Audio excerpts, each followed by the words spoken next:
Okay, so here we are. Got a bit of a mail call from Duncan, Dorset Woodland Blades, FGYT1 on YouTube. Put a link in the description. Right, where to start? This has been ongoing for quite a while. Design's been put into CAD, and they've finally come to fruition. What we've got here is two different types of steel, in many different thicknesses. First steel is 52100, which the bulk of it is made from. Second steel is 75CR1 spring steel, which only two of the blades on the table are made from. Yeah. Alright, we'll go through them. I've got some calipers, there's some other bits and pieces which I'll go through after. First of all, first thing is my take on a bushcraft knife, and where it differs from most is just the shear size and thickness, to be honest. Bit more of a drop, bit more of a belly. And these are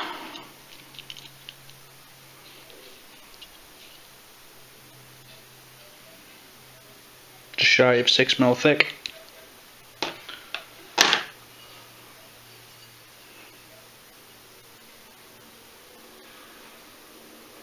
These are big, very big handle.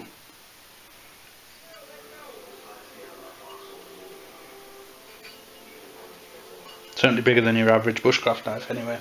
There's actually 20 of those. Before I go any further, I know there's a few people have already asked on Instagram. I won't be taking any sort of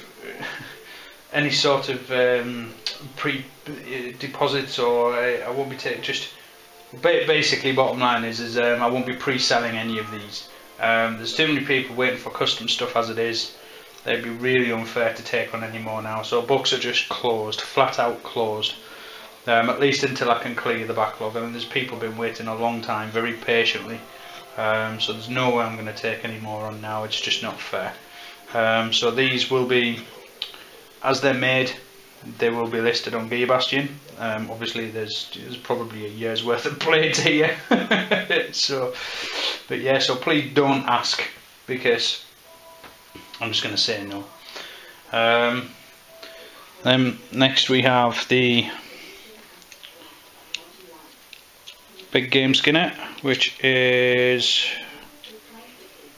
again just under 6mm thick.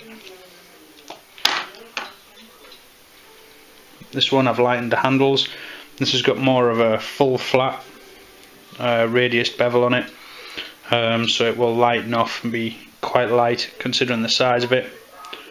I don't normally do lightning holes, but this one I felt was more substantial too. It also means I can do paracord wraps on it as well, and also some other ideas that I've got in the pipeline as well for handle material. There's 20 of these. A lot of you that have been following my channel for a while will remember the Persian, the Persian karambit. Oh, they're all 5200 unless I say otherwise. I had this in CAD. I had to have a few cut out, and I got 4 cut out. These are thick.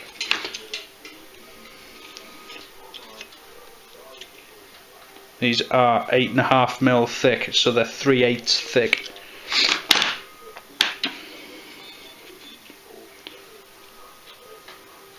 Or 3/8? Or thereabouts anyway, not far off. That's 3/8, 9.5mm. Anyway, they're 8.5mm thick. These again will be full flat with a taper right the way down to the point.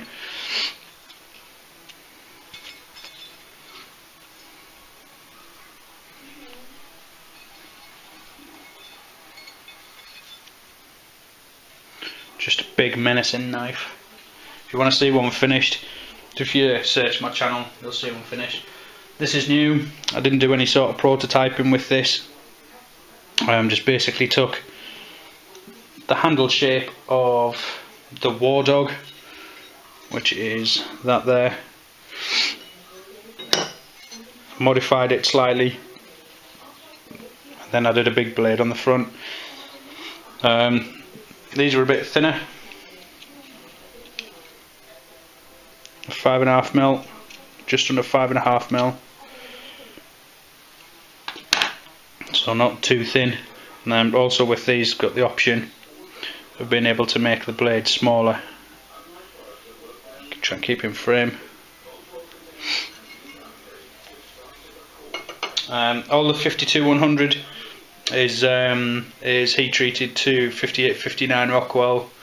Duncan, known what he's like, being the engineer. These have not just had a standard heat treat. These are actually they've had a partial bayonet process heat treat, all done in salt, both heat treated and tempered in salt, hence the corrosion on the outside. And the partial bayonet process increases strength by 10 to 15%, and it just I kind of understand it, but I would be no good at explaining it. But it's certainly far from your standard heat treat. So they've been heat treated on another level, shall we say. This, not really got a name for it as of yet. It's basically the front of the War Dog, but with a karambit style front. This is thick as well. I'm going to assume it's the same, 8.5mm, yep.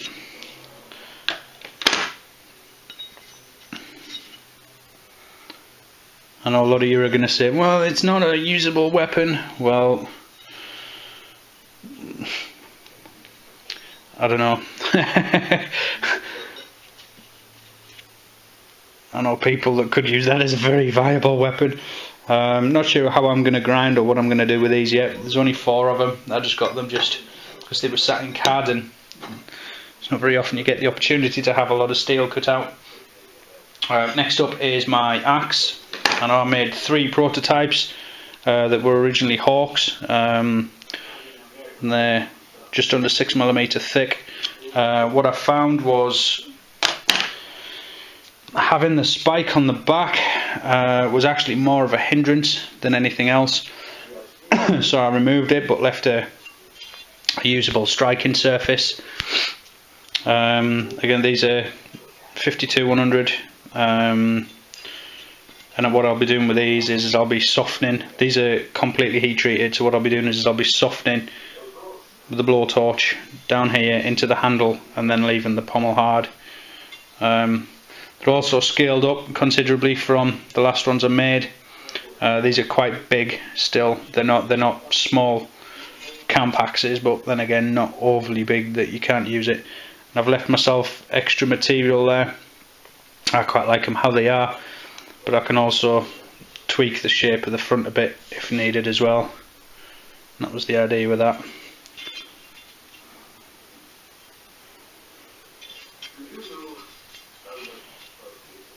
It's quite head heavy. There's 11 of those, two of which are getting sent over to Rusted Raven, I believe. I think I got your name right, brother. I can't remember, I didn't look. This is my breaching tool. If you remember, I made the plywood prototype. This is it actually come to light. This is a monster. This is 75 CR1 spring steel, heat treated to the same process, just over 8.5mm thick. There's videos already gone into the why I designed this the way I did. Basically hold it there, hold it there, hold it there, and then still choke up on the head if you need to.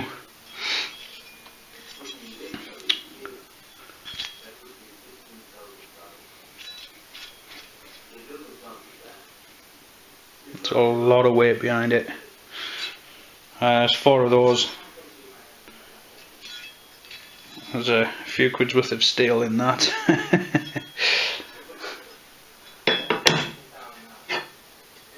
Still undecided as to how I'm going to finish all them. I think with these, what I might do is I might paracord wrap some of them, just to get them out there using materials that I've got.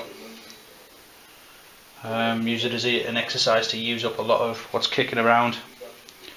It's just under 6mm.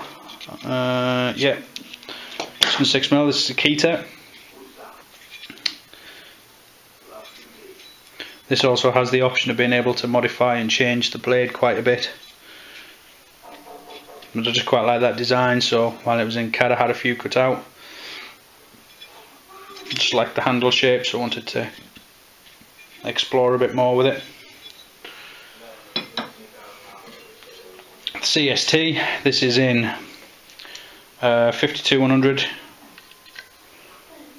8.5mm, just over 8.5mm thick. Slightly bigger than the first couple that I made, only just though, only marginally. These are going to need quite a bit of work to anneal, soften the areas that need softening, and again I'll leave the pommel hard, obviously the cutting edge. There's a little bit more of a belly than the original design, but essentially it's the same knife. It's a big knife. There's quite a few of those actually. There's 8 of those. Then we have Hellhounds. These again, just under 6mm thick. So a little bit thinner than what I've done them before, but barely noticeable. Which will actually make for a lighter, faster knife. Blade's a little bit longer. You can see the belly shape there, the slight drop point. These want quite a chunky handle on them.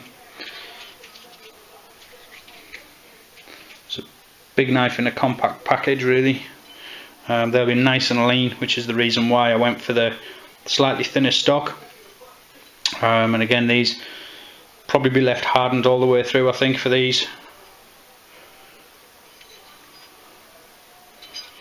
Yeah, there's 20 of those.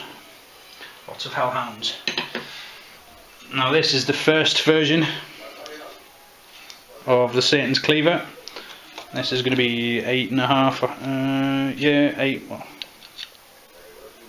yeah, just over 8.5mm. Again, 52-100 bearing steel. These will definitely get the spine softened with a blowtorch, without a doubt. This is a big knife.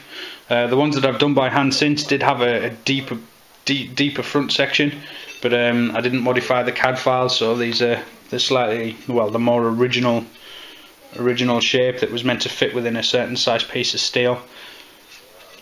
But with them being so thick, it ain't going to detract from how effective a chopper they're going to be. I do need to square off the front a little bit. Then again, I might leave them, depends on the cutting edge and the swedge, etc. Well, there's lots of factors in it, obviously. Yeah, there's 6 of those.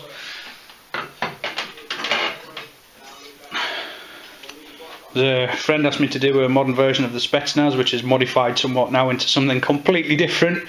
But while it was in CAD, I thought I'll experiment, get a couple of these cut out. Again, 8.5mm 52-100 bearing steel.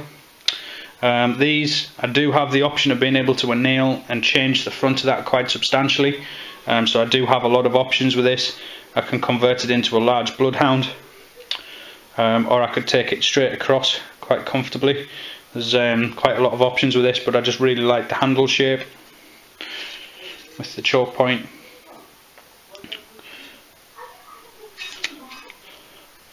This is very nose heavy.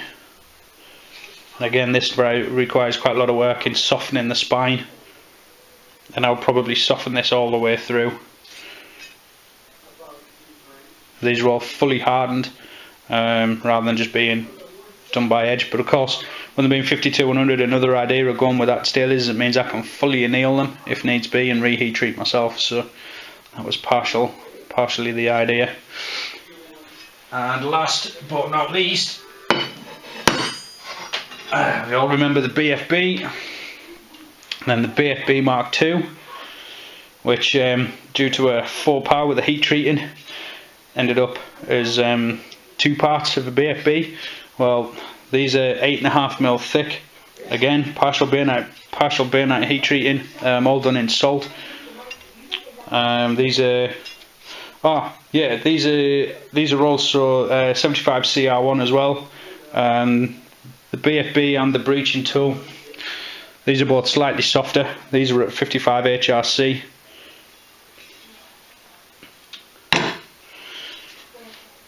So this measurement wise, it's just over 8.5mm.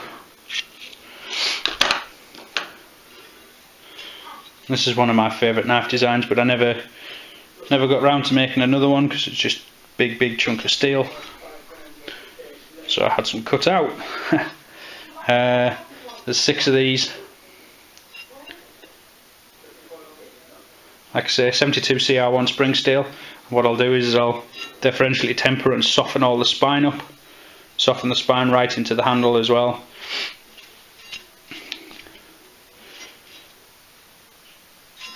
This is one of my favourite designs without a doubt.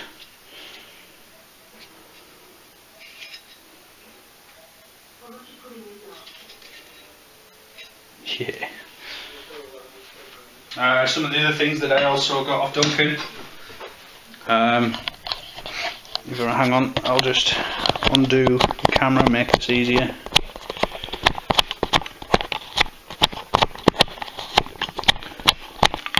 Right, some of the other things that I also got. He sent me a Kubatron belt. Not had a chance to try one yet. Duncan had a few of them, so he very kindly sent me one to have a go with, which I think I'll appreciate the benefits over normal ceramic. I've heard nothing but good things about these from Duncan, from Ben Orford, and I'll actually try one, and I'm pretty sure everything that they've said is right, but it's always different when you see for yourself, especially with some of these thicker blades.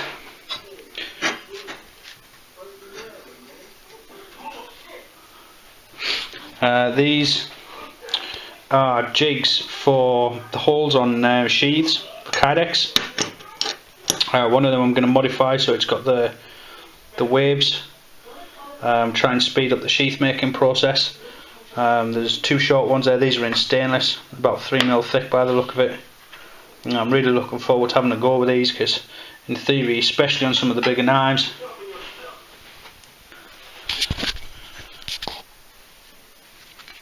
so you can get an idea for how much quicker you can actually sort the holes out without having to mark them, draw them, make sure they're straight, and then of course you get one that's out that's blatantly noticeable. Well, this kind of takes away all that. These are prototypes, so I'm quite looking forward to trying these, and once I've had a play with them myself, or if anyone's interested, well, I'll do it anyway for Duncan, but I'll get a video on using them. Random Batman logo cut out of kydex. Thank you, Duncan. I reckon I use that as a template for spraying. Some drop leg brackets. You all know what they are. I get them flat and unfinished, so I can tweak them to each different size, shape knife. These are leg straps, 2 different thicknesses. This is the part that will go on there on a thigh rig. I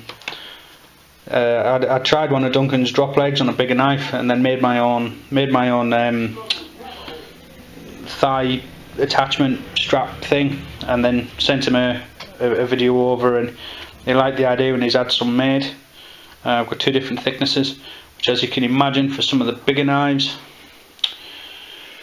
if you imagine that part around your leg, and obviously the drop leg up here on the sheath, I'll be lower down, I'll be about there. Makes for a very stable platform, just the same as what you would have with a heavy firearm, heavy handgun, or magazine pouches, whichever. Some snake bite.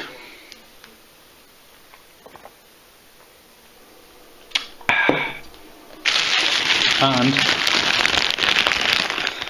lots of hardware, and some longer eyelets, kydex eyelets as well. I wanted to try, and I'm quite short on them anyway, so Duncan chucked them in there for me to have a go with the longer size.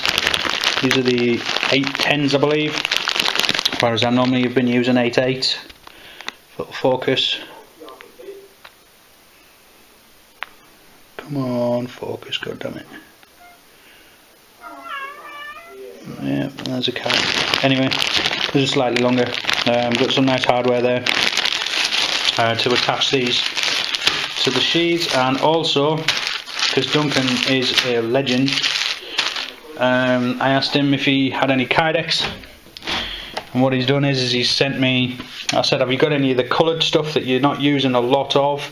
Obviously he makes a lot of special forces knives, so all his MTP stuff like that he uses shed loads of. So I asked if he had any of the colours that he doesn't use much of, if he could send me a couple of bits, just so I've got some variation. And I've got this blue navy digicam, which is quite nice.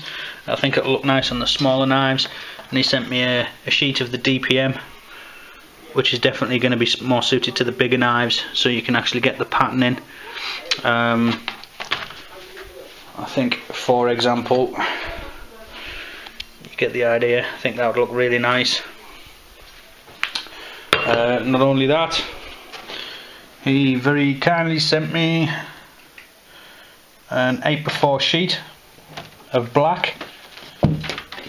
We had to cut up to get on the pallet, but I would say you're going to see a lot of black kydex from me in the near future, but it is proper kydex.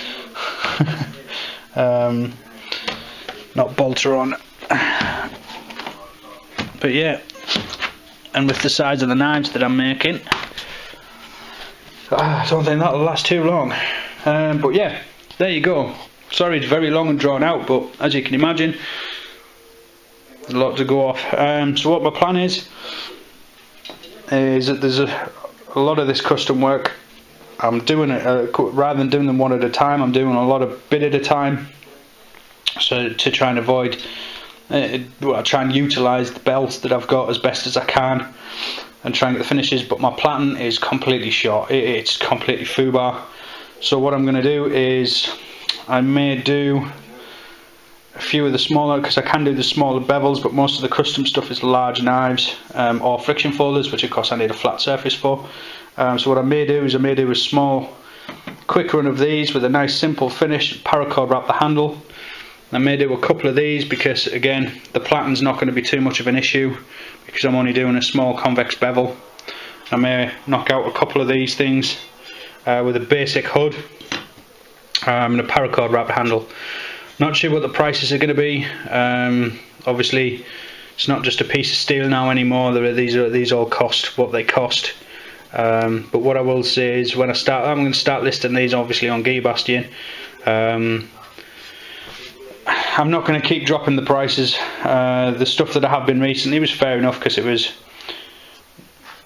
very basic stuff, but with a lot of this I'm not going to be dropping the prices. They sit there until they sell. All you guys in America, exchange rate sucks, but unfortunately it is what it is. We live on a small shitty island where everything's overpriced and everything's 10 times more expensive. It is what it is, unfortunately. A lot of these you won't see for quite a while, because obviously I've got the backlog of custom stuff I've got to try and get through, as well as make some money to upgrade and replace machinery.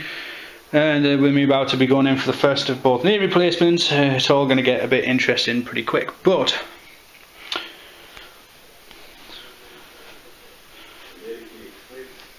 I see this as a good sign.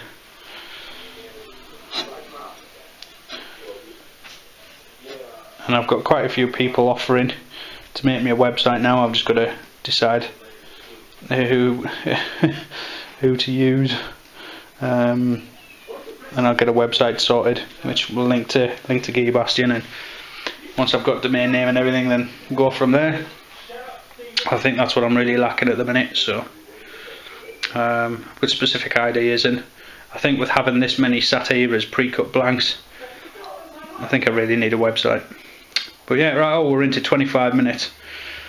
Yep, right, if you're still watching, fucking A. Cheers.